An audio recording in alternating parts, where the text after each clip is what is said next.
You're listening to the Burnt Offerings podcast, a show about cigars, friends, faith, and general tomfoolery. Do not take these guys too seriously. Now grab a stick, settle in, and let's set fire to foot. This is Burnt Offerings.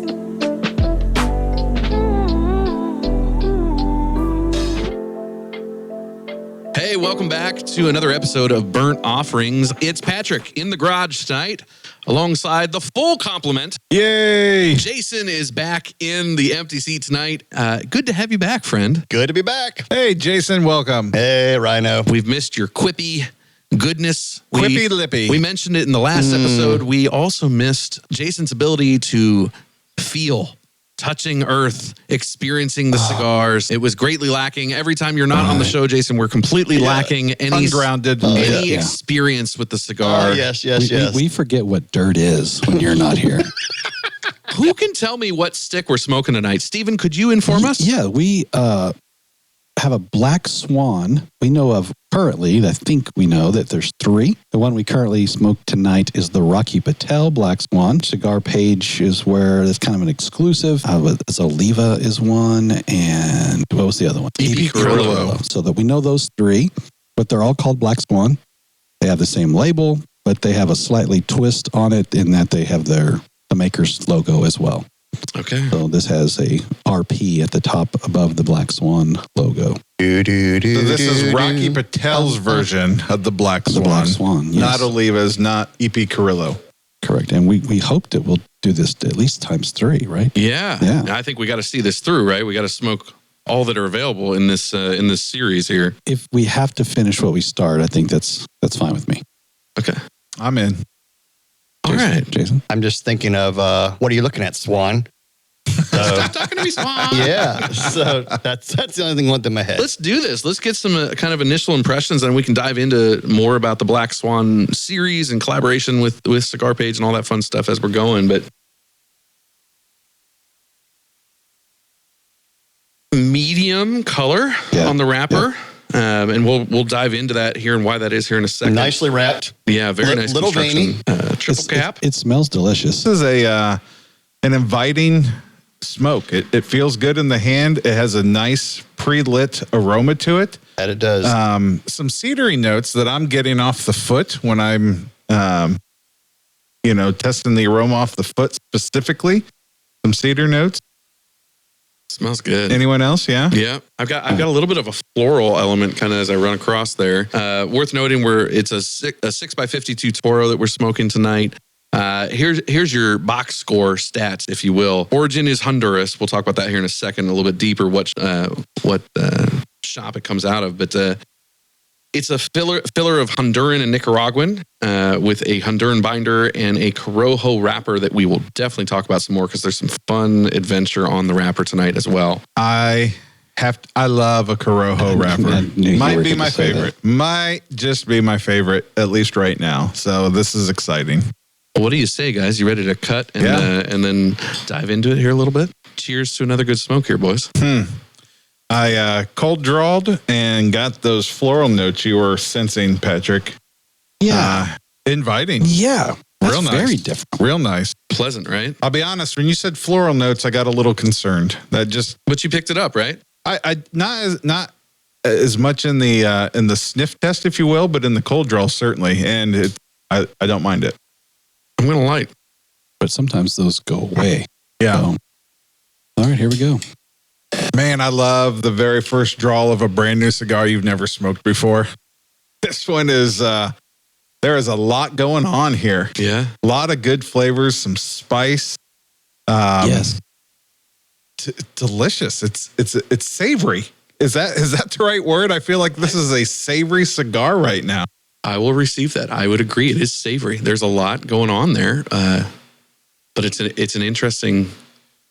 Yeah, that's an interesting set of inputs there. Cherry, a little bit of cherry on the finish. Certainly no plum. No, we don't know what that is. It does have a touch of sweetness at the very end. As everything's out of your mouth, all the smoke is gone.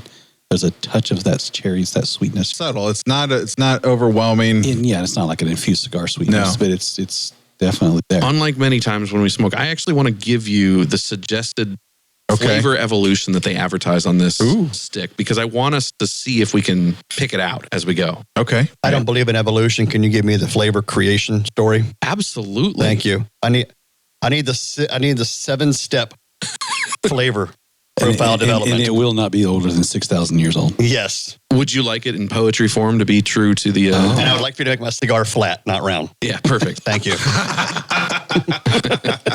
All the smoke's going to get caught in the firmament. Here we go. Yeah, so on the first day...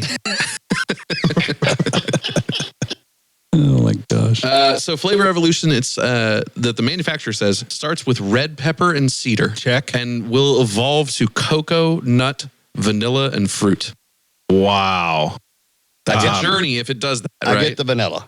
Yeah, see, and I thought I had some... I don't get the red pepper. Really? Definitely cedar, very strong to me. Oh, I can feel the red pepper on my tongue. Yeah. That I was hit with that. I think my tongue's dead. It's not black pepper. It's not that peppery that hits you and it kind of sticks around in your mouth. It's not that. It's just heat. Yeah. It's just heat. Correct. I would expect cayenne, which is the same thing, basically. Right. I like my pepper a little more refined, apparently. just heat, heat on the tongue. So here's the concept. Black Swan is a series of cigars that cigarpage.com is offering. It's important to note here, this is not, they're not doing a series of blends. They kind of referred to it, think of it like a tobacco pop-up, if you will, right? So okay. Like a pop-up restaurant, Talk right? to me like I'm as old as I am. What do you mean by pop-up restaurants? So pop-up restaurants are not restaurants that are open 24/7 or even every weekend. Okay. They only open for certain dates. They do kind of one meal, and that's what you get. But you might have 8 courses in that meal. So you pop up, you pay them to go. It's like an event that you go to, but then it's gone, right? Even if the building's still there. Right. Okay. So same idea here. Thinking of it like that, it's a series that only shares name and ethos. But what's happening is the Cigar Page buyer, the buying team, are not doing just a single blend. They're actually going out to the manufacturers and they're buying rare or small batch tobacco that they're discovering. Okay. And so they're coming in as buyers and saying, hey, we'll buy that. Let's do something with this batch, right? You can make a blend with it, but let's do something with that batch. And we're going to call it, the Black Swan. And when it's done because that was the batch. For example, tonight we're smoking the second in the series, if you will. The Rocky Patel was the second. The first one was the Oliva, which we will get to. Yes.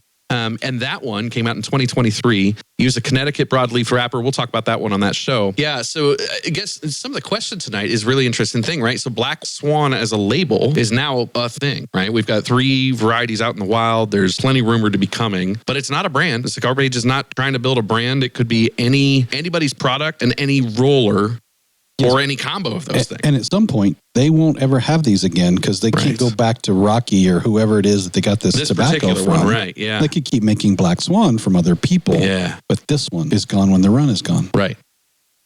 Which is a little mind-blowing, right? When you stop and think about, like, what was the run of the Rocky?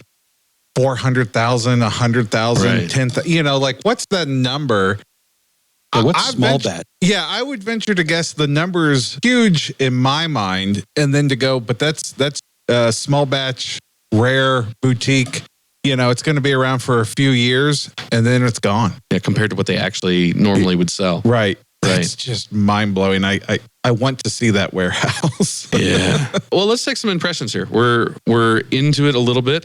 Half an inch to an inch of ash going here. What are you getting off of this stick? Well, let me start with the fact that I didn't think I'd like it because I've not had good Corojo experiences. So sorry to hear that. Your feelings? I know it does. It just makes me sad for you that you're not living right. I get it. But tonight I must be because it's actually pretty good. Yeah. I don't know what makes a Corojo a Corojo. The tobacco leaf. It's the actual... I don't know either. Steven, great question. I guess we can just dive into that here. It is a type or a... Is it a plant variety or is it a place on the plant where they get it from? I think Patrick's going to tell us. He's got that little pocket machine. Let's get some initial impressions here real quick first, and then we'll dive into the Corojo wrapper and why you may be liking this one and not others that you've had as well. This, unlike a lot of other Corojos I've enjoyed, is a lot less leathery in its flavor profile, and there's still that spice. In this case, it's that Cajun cayenne spice, but the leathery kind of earthy tones that I often enjoy in a Corojo wrapper so far are not here. It's more the cedar, some of that fruity floral that Patrick mentioned we should begin to experience as we go through this stick. And knowing you, I venture to guess that's a big reason why you're enjoying this more than some of your other offerings. I seem to always be the person who's trying to pull all the flavors together into one thing that my mind can kind of register. It almost reminds me of drinking Earl Grey tea.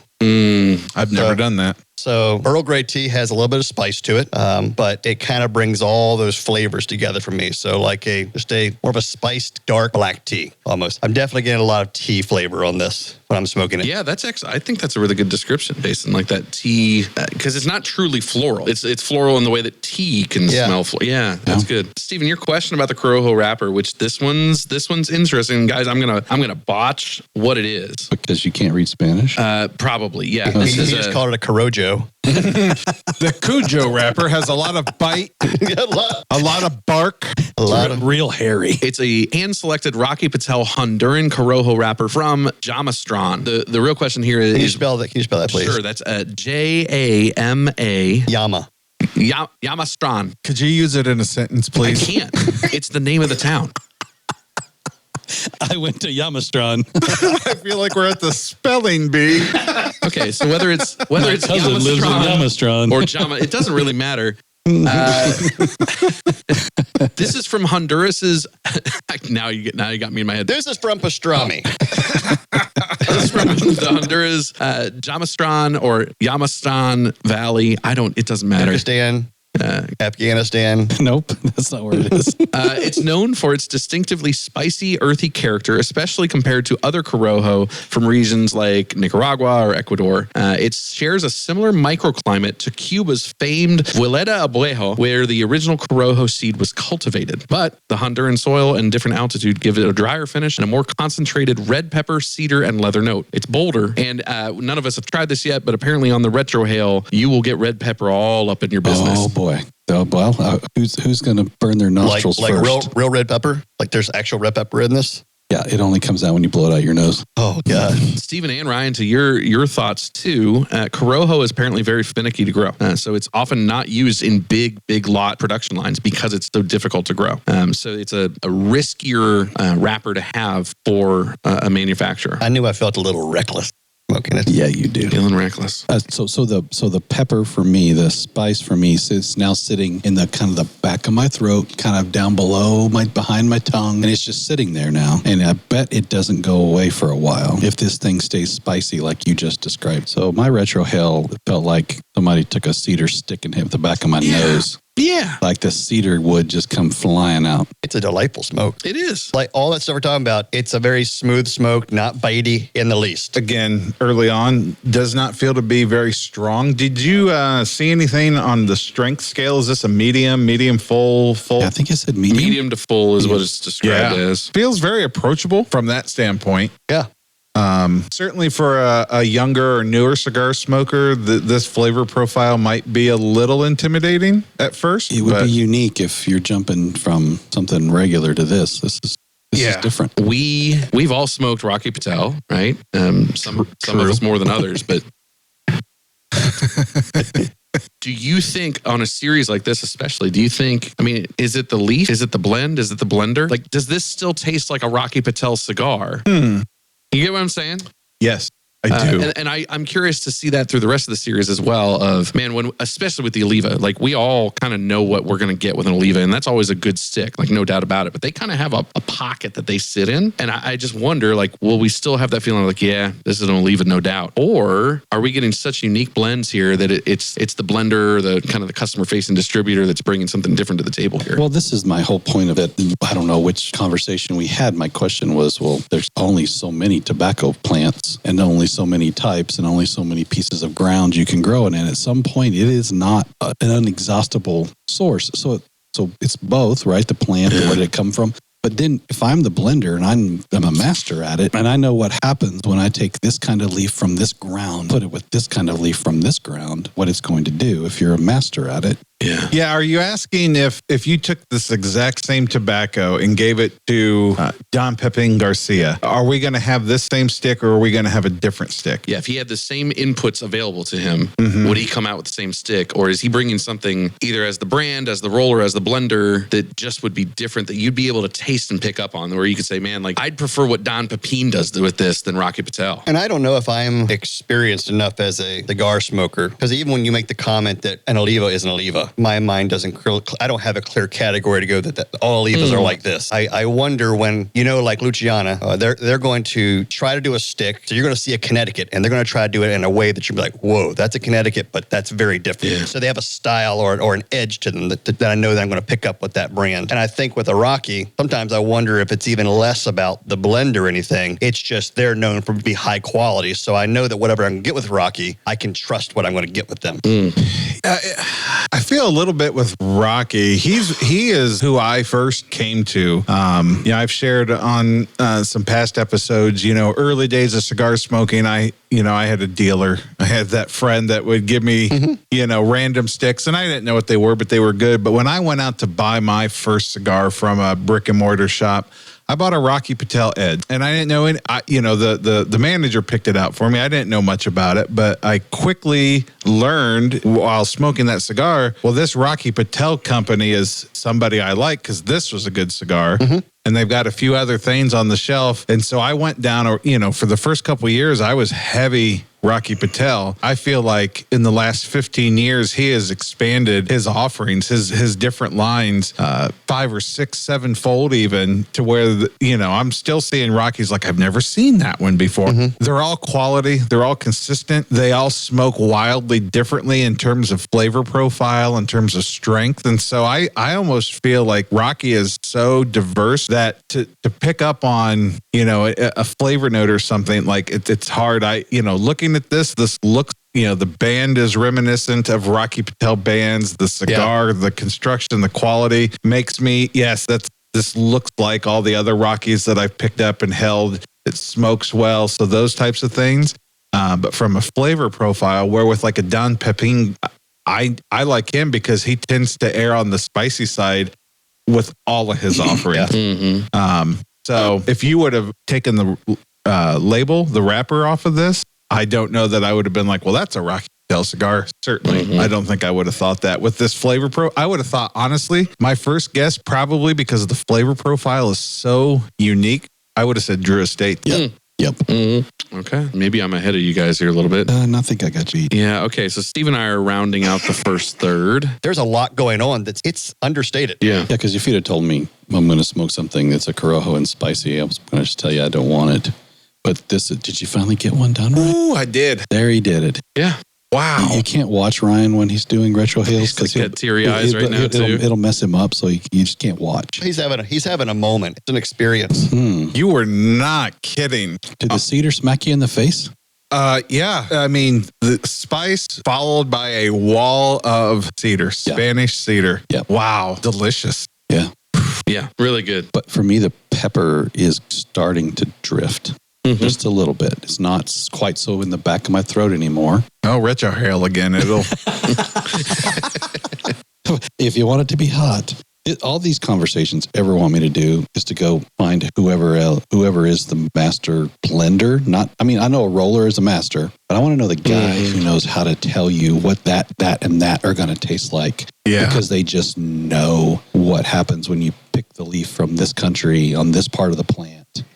That sounds fascinating. There are so many similarities here to coffee too, and they're grown in similar regions. But whenever we get into this, that's what I always think of, the difference that soil and altitude and strain of coffee plant make, and region and how they wash and dry the cherries and get the beans out, all of those things. And it's very similar, right? Yeah. Very, very similar. And you would say the same thing, how many different coffees can we get out of the world, right? Right. There's only so many places that grow. There's only so many altitude. Right? And yet, I got to say, our little roaster in our town keeps cracking out flavors that I've never tasted before in coffee. Yeah.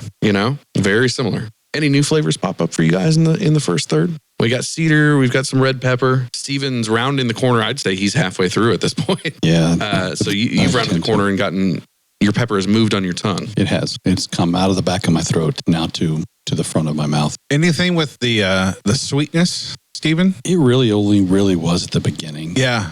First couple draws. And it disappeared. Mm-hmm. Yeah. Patrick, remind us on this Black Swan from Rocky Patel, what were the the middle tasting notes that it suggested we might start to get into? Yeah, Vanilla, so right, was one of those. Just general tasting notes were red pepper, cedar, dry cocoa, and toasted nut. And then the manufacturer, Rocky Patel, they said it will take us on a flavor evolution, starting with red pepper and cedar. Yeah. And then it will move to cocoa, nut, vanilla, and fruit. My brain was registering some sort of berry. I've been sitting here trying to figure out what. Crunch berry. Yeah. Definitely a lot of crunch berry. A little booberry. Yeah. Lot of booberry over here. Okay. Lots of booberry. Love me some Vintage blueberry. 2008, California, crunchberry. And it finishes with an Aldi Dino Bites.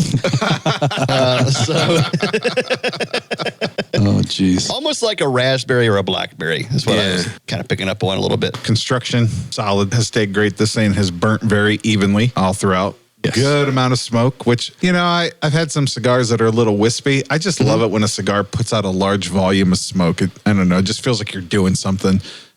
This one has been that, but this has a good draw to it. I'm getting some of that wood, kind of that woody dryness. Again, it's a little dry. It's almost like when you have a smoked old fashioned and you smell that bean, when they're filling the glass. To me, that's that vanilla in there too, because you get a little bit of a vanilla nose hit off of a good bourbon in an old fashioned. I agree on the dryness. This is probably drier than I normally smoke a cigar. This is very dry. Yeah. And that's not to say that the cigar is dried out. No. Right. Yeah. It's like drinking a really, really non-sweet bourbon. Yeah. It's not sweet. It kind of burns in your mouth and it's just gone and it dries up real quick. Like alcohol disappears real quick, like rubbing alcohol evaporates real fast. Do you drink rubbing alcohol, Stephen? Times are tough in your home. We can only afford to drink rubbing alcohol now. We're a scope house ourselves. You wake up in the morning, you're like, I just puked all over the couch, but you can't tell. Minty fresh. Minty fresh. Minty fresh. Imagine the vomit. One of the first times I ever took too much alcohol into my body. Can you specify where you took the alcohol in? The last thing I consumed was peppermint schnapps. Oh. You in half of the 70s. So when it came back, it was all peppermint. Which actually makes it better? Does it? Question mark? I don't know. I drank so much schnapps when I was in Germany because that is just like schnapps is such a big thing there. It's just water. So everywhere. I think schnapps is German for water. I think it is. Actually, Wasser is German for Wasser, water. yeah. Wasser. But it was, I thought Wasser I got schnapps. I thought I had peach schnapps, which I like, but it was hazelnut. Well, hazelnut schnapps. Guess Yeah. Nutella must drink. Sounds like you zigged when you should have zagged. Well, because sometimes when you look at the artwork on these bottles, you're like, first off, I can't really say what the word is. So, and then I'm like, looks like a peach. I drank it. It did not drink like a peach. Smells like a peach. Tastes like a hazelnut. Must be a duck. Hazelnuts. Now you had a family member with you on this trip. I did, One that I yes. believe I've met. Yes. Yes. All right. Can we take a rabbit trail since he came up? The relative that you mentioned, Jason. Many of us have met. Stephen, you've met him, right? I have, yeah. I believe we had hot dogs with him. Yes. Yes. Oh, yeah, chili dogs. From the best chili dog And a place that lady- doesn't yes. open anymore. A lady lost her chili all through the restaurant. Wait, where was it when she lost it? Hold on. Let's just be clear. We had been to this hot dog place with you and the relative before on another time that we were with you. That's then. no longer open, by the way. I heard it closed. It's Probably gone. because of what I'm about to tell you. So we were in there on a second time getting a little Sunday afternoon lunch. Mm-hmm. And if I recall correctly, had we even been seated yet? No, we came in the front door. This is adorable that you think it's that kind of place. There's no wait to be seated. Just go in and sit down. It's a hot dog joint. Okay, yeah. Find a place and sit down in the squeakiest chair you can find, apparently, So Patrick. we came in the front little breezeway and immediately were punched in the face with not a pleasant smell. It was putrid. Human feces. Oh, she was losing it from there. Oh, yeah. Because this woman Oh, man.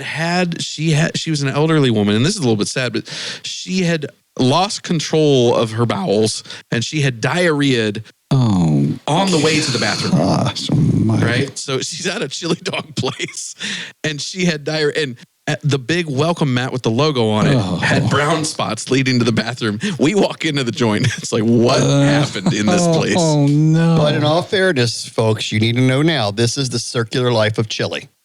It goes in, comes out, and then it goes back onto something else. But Jason, I think this is a true statement. If I could be so bold, it did not deter you from getting a chili dog. No, we still sat down and ate chili dogs. Because they're that good. They're that good. Unrelated, I'll be starting a brand, a series, if you will, of hot dog toppings called Black Swan. But clearly that woman is not going to be one of your blenders. Oh, she blended it all right. What's good for the goose is good for the gander. Am I right? Am I right? Dude, man, the poor employees had to go in there all across that restaurant. Oh my gosh, it was terrible. She left a trail of chili. I think tears might be a better word. Well, and then I think she was so embarrassed to come out afterwards because which she should be. She still lives in that bathroom to this day. Even though they're closed. If you are in a restaurant and you crap your pants, okay, you sit in that booth until the place closes and then you get up. I'm sorry. Oh my gosh. You cancel all your plans. You watch whatever's on the TV in the restaurant. You don't get up. Nobody wants that. I'm getting a new flavor in here. Okay. I'm getting that dryness for sure. There's sweetening is too strong of a word, but it's taking a turn towards some sweeter notes. Yep. On top of all that. I'm getting it's that. kind of all blending together right now, which is kind of a...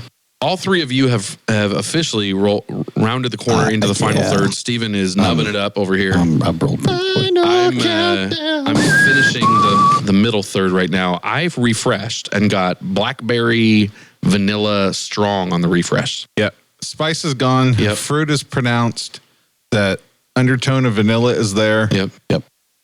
This thing has lived up to the evolution. marketing hype. Yeah. Which is kind of a fun way to start and to end, right? Start off with that pop of spice and then mellow out toward the end with just some good fruity tones. Sounds like a ska band, the fruity tones. This may say sound like I'm tapping a little bit of a Jason description here. Okay, come on. But when it hit me on that refresh, Go on. do you recall that the Gap had, Gap has made fragrances over the years. Do you recall that? Time out. What makes you think I've ever shopped at the Gap? You don't have to have shopped. You look like a Gap guy. You had preppy years in high school. We've talked about this. The Gap does not make sizes to fit people my size. Never, ever, ever. Me either. Gap never sold Junko jeans. I could not shop there. I have to shop at Gap, kids.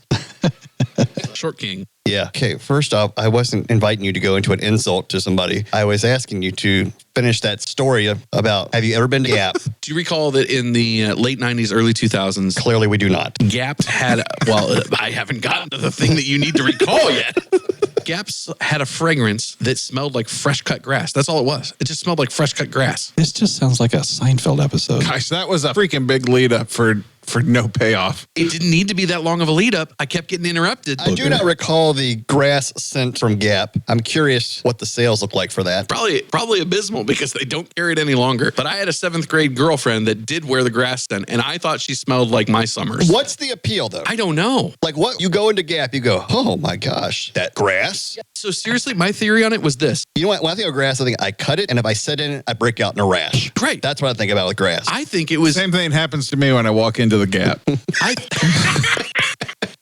The thought of squeezing into those tight jeans Make you break out into a rash. causes me to break out into a He has a rash. stress rash. Oh my gosh. Ryan's in the dressing room broken out in hives. Mom, I need help. Put the lotion on the skin. Ma'am, can I get some help? Ma'am? I think it was marketed at teenage boys that were making their summer cash cutting grass. That's so stupid. They already smell like grass. Yes. For the poser mowers. For the Thank kids you. that don't cut Thank you. grass. The poser mowers. I don't care for a poser. Never have, never will. No. Never.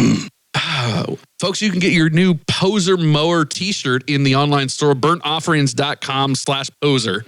This is a short sale, but we'll have Poser Mower t-shirts up. What does Extra a poser? small. What Extra small are the only size we sell. Poser Mower jeans. They're What's just the- Gap what's jeans the- cut off. What's the graphic? What's the graphic? It's Ryan's fat ass on a riding mower in Gap cutoffs. and a half shirt.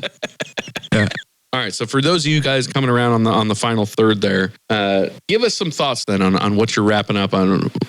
where you're at on the stick in the final stretch. What are you tasting? Well, I will say, even though my wrapper started to shed its skin like a molting snake, it's still held together well. Burns a little bit more uneven, but this thing has not blown apart on me, and I've been able to still continue to enjoy the cigar. Pretty much fruit tone. Yes. Again, with kind of a base of vanilla, a creaminess, but and I can't distinguish between black or raspberry or poison or anything like that, but I'm getting just sort of a berry medley blend. Almost like a mulberry or an elderberry. Mm-hmm. This is a nub-worthy cigar here. I mean, again, I can't think of a single Rocky that I've had that I wasn't at least pleased that I smoked. This is good though. Yeah, and this is I think I've returned to every Rocky I've ever smoked. I've smoked at least twice, if not many, many times. This would be another one of those. I would smoke this one again. Price point on this. We often get to that. We've not mentioned the price point. Oh, I didn't buy these. Stephen. That's 6.5 by 52, 5 sticks, $31. Wow. So just a hair over $6. Yeah. Math. Not bad at all. Math is hard for you. Not bad at all. Yeah, at that price point, like, yeah. This is a $10 stick. Easy. Don't tell Rocky. Right. Don't tell Cigar Page. It's okay. They already sold them all. Oh no, I don't think they're sold out of Not these. at all. I can buy them right here. Yeah, you can still get them. click add to the. I mean, you can still get the Olivas. Prove it. That came out in 23. And it's, as we sit today, it's 2025, mid 2025. And you can still get the Oliva short run. So it was not the smallest run under the sun. It'd be tempting with these limited releases to keep one back and age them, Like if you ordered a multi-pack for yourself, hey, go ahead and smoke. I'd be very curious what this would taste like in 5 years. 5 years, right? 2, 5, 10 years. Like, how do they age in a humidor? And what happens to the flavors that we're getting after a little time in the box? So, Stephen, you're already finished. We're wrapping up here into our nubs on the other end. I think it's time to chat a little bit about ratings, feelings, overall impressions on the stick. I'm going to make you put a grade on it, as always. So maybe we start with Stephen, because you've had a little more time to think than the rest of us. You've been done for 35 minutes. Closer to 55. Surprisingly delicious for something I wouldn't have picked based on the description. Smoked well. It definitely tasted like the things that they said. Maybe I didn't get a hint of vanilla, but other than that, everything else. I mean, if we're going to rate them the 3, it's going to be pretty high. I to beat it because it was unique. And I'm going to guess the other 2 may not be as unique as this one. So I'm going to give it a 7.5. Okay. Would you smoke it again? Yes. So you're rating this not as a standalone, but based on what you think the others in the. And I've had one of the other ones. So I've had the Oliva before. Mm-hmm. The Oliva, it's going to be the things that I like, right? It's going to it's Maduroed, or it's definitely oily and darker, but it's not. I don't think it's going to be used. It's not as unique from what I remember. It's been a minute since I've had it, but this is very different than that other thing is. So I find the pricing interesting, right? If you would ask me to guess, I wouldn't have thought Rocky would have been the most expensive per stick of the 3. But I would have figured that Oliva would have been the most expensive, EP second, and Rocky third. But Rocky's actually the most expensive. And then Oliva, then EP Corolla. Yeah. And so I'll be curious to try the other 2 from a flavor standpoint to see how they compare. If I was just reading this description in the shop, I would be very intrigued and excited about the spicy aspects and would have been a little bit leery of the fruity notes in the finish. But this has been a very good cigar. I've enjoyed it start to finish all the way through. At no point, sometimes you get in the middle part of a cigar and it just kind of gets boring. It gets very vanilla without actually tasting of vanilla. Yeah. This has been flavor all the way through. Never had a dead spot. Trying to overlook the wrapper issue that I had because it happens, whatever. And it didn't actually make the cigar unsmokable. I've nubbed this thing down and still going actually. Flavor wise, I mean, this thing's a solid 8 for me. You add in the construction, the burn, everything else. I'm probably going to say an 8.5. Oh boy. That's up there. I've not come across, in recent memory, a cigar that's been this unique in its flavor profile and is true to the actual description. A lot of times you get these descriptions that it's like, okay, yeah, somebody had fun with the thesaurus.com. Yeah. But this one held true. I'll let Jason wrap on his thoughts on this. I'm at an 8.5 on this. This is right in the spot. Very similar to the way I like my coffee. I like black coffees that have a fruit note to them.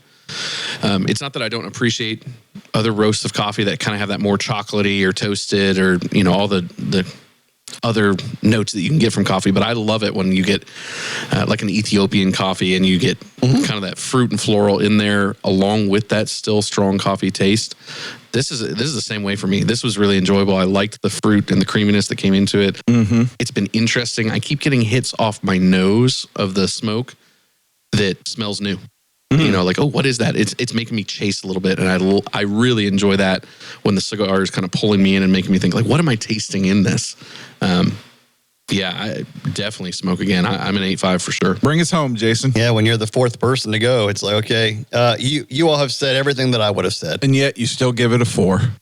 Don't give it. I don't give it a 4. I give it an 8. Okay.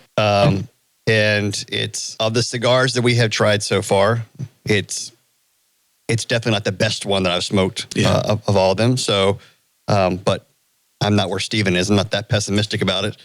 So I don't think I was pessimistic. it's okay that you don't. It's half a point, people. I know, and I believe that you believe that.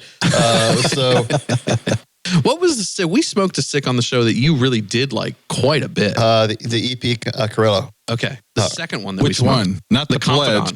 Confidant.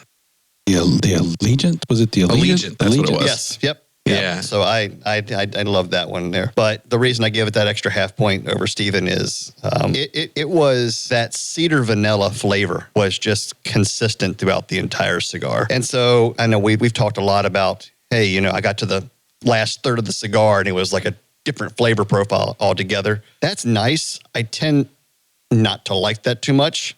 Like I like to have new flavors, but I like to have some consistency throughout. And so there was just definitely that cedar throughout the entire thing. And then I'm also going to go, like Steven said, a little surprised. Like if I were to look at the description, Brian, opposite of you, if I saw the pepper and all that, I would be like, okay, I'm not really going to go down that path. But the others were interesting. It was pleasant. It was extremely pleasant throughout the entire smoke. Well, okay, gentlemen, this has been an enjoyable smoke here. Good start. Listen, folks, if you're listening, honestly, no idea when we will bring you the rest of this series, but we will. We already know we're slotted to smoke the Oliva Black Swan, and as more Black Swans become available, we will continue the series on. We will definitely pick up the EP Carrillo and give that a taste as well. But gentlemen, thank you. Thank you for being along for the ride tonight. Thank you for smoking this delicious Rocky Patel Black Swan from Cigar Page, and thanks for doing it together here tonight. Absolutely. And thank you all to listening. Be sure to subscribe if you haven't yet. Subscribe. Smash that subscribe button. Subscribe. Yeah. Smash it. We appreciate you. We'll catch you next time. Thanks so much. Bye. Peace. Bye. Last words, me. Thank you for listening to Burnt Offerings. Be sure to subscribe on your favorite platform and let us know what you thought of the show.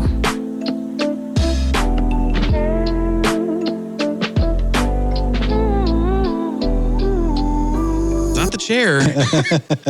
Sorry, my garage chairs suck. It is the ass that sits in the chair. Oh. What makes the man? The chair or the ass that sits in it? I think the ass is a good description of the man. So